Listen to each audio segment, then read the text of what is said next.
అనకాపల్లి జిల్లా నర్సీపట్నంలో విద్యార్థులు చదువుతో పాటు క్రీడల్లోనూ రాణించాలని టీడీపీ రాష్ట్ర ప్రధాన కార్యదర్శి చింతకాయల విజయ్ అన్నారు. నర్సీపట్నం జిల్లా పరిషత్ ఉన్నత పాఠశాల ప్రాంగణంలో రోటరీ క్లబ్ సౌజన్యంతో సుమారు 2 లక్షల రూపాయల వ్యయంతో ఏర్పాటు చేసిన ఆర్వో వాటర్ ప్లాంట్ ను టీడీపీ రాష్ట్ర ప్రధాన కార్యదర్శి చింతకాయల విజయ్ లాంఛనంగా ప్రారంభించారు. ఈ సందర్భంగా విజయ్ మాట్లాడుతూ విద్యార్థులకు ఆరోగ్యకరమైన శుద్ధ జలాన్ని అందించిన రోటరీ క్లబ్ ప్రతినిధులను మనస్ఫూర్తిగా అభినందించారు.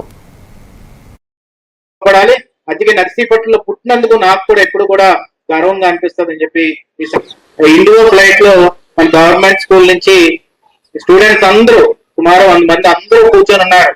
అలాగా స్పెషల్ ఇంట్రెస్ట్ చూపెట్టి ఢిల్లీకి తీసుకెళ్లి వాళ్ళు ట్రైనింగ్ ఇవ్వడం, ఏ కోర్సెస్ కూడా ఇన్వాల్వ్ చేయడం. ఇలాగ నేను ఏమంటున్నానంటే చాలా మంది రాజకీయ నాయకులు వస్తారు. ఇప్పుడు అయన్ ఫాత్ గారిని ఎగ్జాంపుల్ తీసుకోండి. ఇక్కడికి ఫస్ట్ టైం ఎమ్మెల్యే అయ్యాడు, కామ్గుంటే అయిపోతుంది.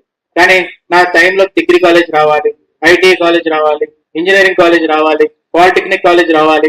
ఇలా వస్తే అందరికి ఫ్యూచర్ జనరేషన్ బాగుంటది. అలా ఆలోచించే పొలిటీషియన్స్ అరుదుగా ఉంటారు. అలాగే మన నారా లోకేష్ గారు ఉన్నారు కాబట్టి కొంచెం మీరు ఆలోచించి మీరు జాగ్రత్త కాన్సన్ట్రేషన్ పెట్టి ఏమన్నా అవసరం అయితే మీ హెడ్ మాస్టర్ వాళ్ళు చెప్తారని చెప్పి ఈ సందర్భంగా చెప్తలుచుకుంటూ జై హింద్. మిగతా కార్యక్రమం